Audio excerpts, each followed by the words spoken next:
Relay for Life began in May 1985 when Dr. Gordy Klatt, a colorectal surgeon, walked and ran for 24 hours around a track in Tacoma, Washington, to raise funds for the American Cancer Society.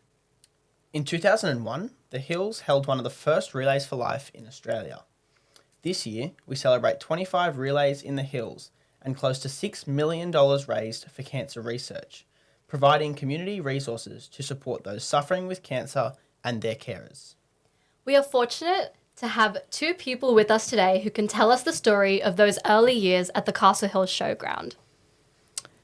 James Butler is a cancer survivor who was the second chair of the Hills Relay for Life Committee. He has had involvement in many of the projects undertaken by the Cancer Council of New South Wales. Bev Jordan is a carer, a community activist, and a former chair of the Hills Relay Committee. Bev has held a range of roles in the relay over the past 20 years. So, James, how and when did the relay begin in the Hills?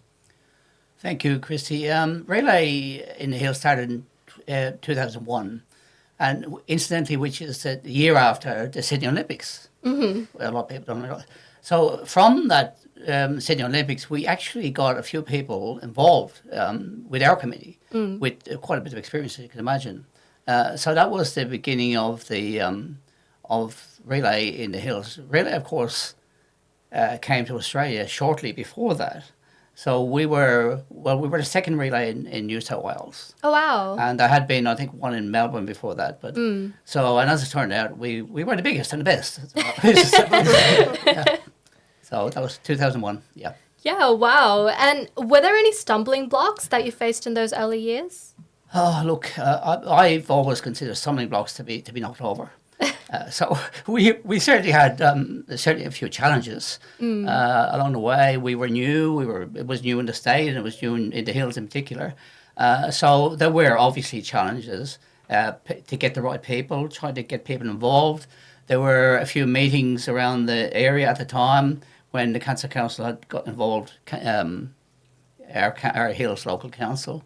So there was a big area there where we had to find the right people. And as I said before, some of the people that were around from the Sydney Olympics volunteered to be part of it. Oh, wow. So that was a great asset to us as well. So they all had, most of them had experience in different areas that we were able to use.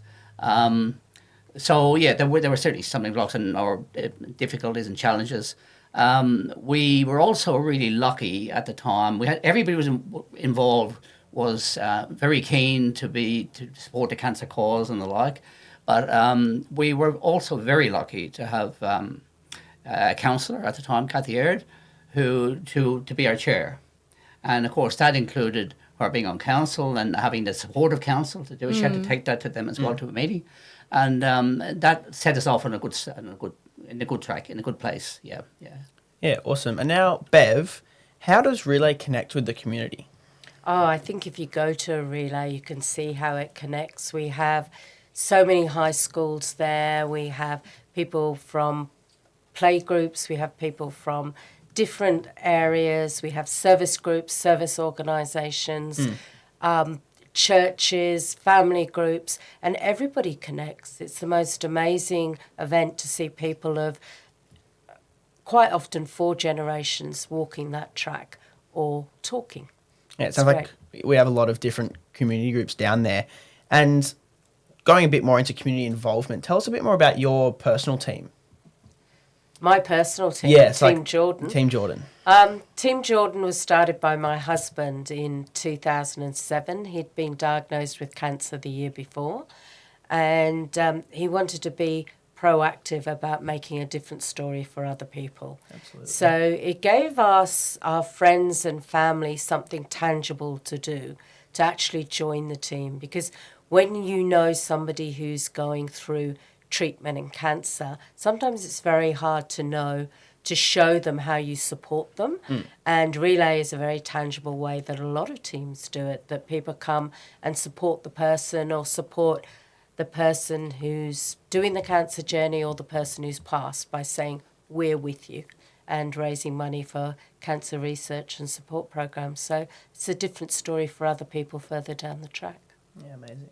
Thank you so much for sharing that story, Bev. I think that's going to connect with a lot of people who come down to the relay. Do you think that relay is an important part of the community? Is it important for our Hills community? I think it's absolutely important for our Hills community. I mean, there's very few events in the Hills or anywhere else that gets four generations of people together to do something for one cause. And it's not just that, it's the involvement of youth. I mean, how many events attract that many teenagers in such a positive way, as well as, teachers, grandparents, parents. It's just amazing to watch. Yeah, wow. And James, has the relay performed an important role for the council, and if so, why? Yeah, it certainly has. Not only in financial terms, but engagement with the community, with people. So Cancer Council have probably a couple of really, what I feel are the best engagement tools with the community. And that one is Relay for Life, of course. It's the biggest one. Where people like myself who've engaged with the Cancer Council over the years can tell people, can show people. I can remember one situation where I was actually at another relay, and which I often did at the time, go around to a lot of relays, and as a representative of the statewide relay organisation, and I was introduced to a lady who was a friend of this retired palliative care doctor, and this lady was a doctor herself.